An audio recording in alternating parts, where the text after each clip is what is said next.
Cyber నేరగాళ్లు కొత్త తరహాలో దోపిడీకి దిగుతున్నారు. మారుతున్న కాలానికి అనుగుణంగా రోజుకో కొత్త పుంతలు తొక్కుతూ నేర ప్రవృత్తిని అప్డేట్ చేస్తున్నారు.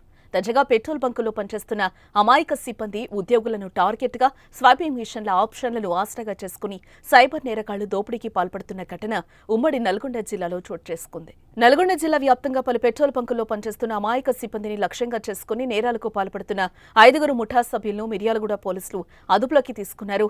వారి వద్ద నుంచి ₹1,80,000 స్వాధీనం చేసుకున్నట్లుగా డీఎస్పీ రాజశేఖర్ తెలిపారు. గతంలో పెట్రోల్ బంకులో పనిచేసిన స్వైపింగ్ మిషన్లపై అవగాహన పెంచుకున్న ఏపీలోని పల్నాడు జిల్లాకు చెందిన ముఠా ఈ తరహా మోసాలకు పాల్పడుతున్నట్లుగా గుర్తించామన్నారు. వీరు దోపిడీ ఎలా చేస్తారో డీఎస్పీ వివరించారు. హాస్పిటల్ ఖర్చుల కోసం డబ్బులు అత్యవసరంగా కావాలంటూ పెట్రోల్ బంకుల వద్ద క్రెడిట్ కార్డు స్వైపింగ్ చేసి కావలసిన డబ్బులు తీసుకుని VOID అనే ఆప్షన్ ద్వారా తిరిగి తమ ఖాతాల్లోకి డబ్బులు కొట్టేస్తున్నట్లుగా తెలుస్తోంది. సూర్యాపేట, మిర్యాలగూడ, నల్గొండ ప్రాంతాల్లోని పలు పెట్రోల్ బంకుల్లో ఈ తరహా సైబర్ నేరాలకు పాల్పడుతున్నట్లుగా చెప్పారు. ఇటువంటి నేరగాళ్ల పట్ల ప్రజలు అప్రమత్తంగా ఉండాలని ఆయన సూచించారు. వీళ్ళు జనరల్ గా పెట్రోల్ బంక్ కి వెళ్ళి వీళ్ళ దగ్గర ఉన్నటువంటి కార్డ్ ఇచ్చి స్వైప్ చేస్తాం అమౌంట్, మాకు కొంత హార్డ్ క్యాష్ కావాలని అక్కడ పెట్రోల్ ఆపరేట్ చేసే పంప్ ఆపరేట్ చేసే బాయ్స్ తోటి మాట్లాడతారు.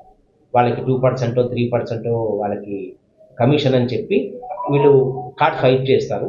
చేసిన తర్వాత పాపం ఆ పెట్రోల్ ఆపరేటర్స్ క్యాష్ కౌంట్ చేసుకునే క్రమంలో ఆ మిషన్ కాసేపు వీళ్ళు ఆపరేట్ చేసి ఆ వాయిడ్ అనే యాక్షన్ ద్వారా మళ్ళీ వీళ్ళ అకౌంట్లోకి అమౌంట్ ట్రాన్స్ఫర్ చేసేస్తారు. జనరల్గా వాళ్ళకి ఏంటంటే ట్రాన్సాక్షన్ సక్సెస్ఫుల్ అని వస్తే ఆ బంక్ వాళ్ళు అమౌంట్ వీళ్ళ దాంట్లోకి వచ్చిందని అనుకుంటారు. ఆ తర్వాత ఈవినింగ్ జనరల్గా అకౌంట్స్ చూసుకున్నప్పుడు ఆ అమౌంట్ మిస్ అవుతుంది. చాలా మంది దీంట్లో రిపోర్ట్ చేయలేదు. ఆ బంక్ ఓనర్స్ ఓపెన్ చేస్తారని కొంతమంది రిపోర్ట్ కూడా చేయలేదు. ఇట్లా మాకు రిపోర్ట్ అయిన కేసులు 7. దీనికి సంబంధించి వేములపల్లి పోలీసులు గతంలో ఒక కేసు రిజిస్టర్ కావటం వల్ల దాని మీద ఇన్వెస్టిగేషన్ చేసే క్రమంలో వీళ్ళని అరెస్ట్ చేయడం జరిగింది.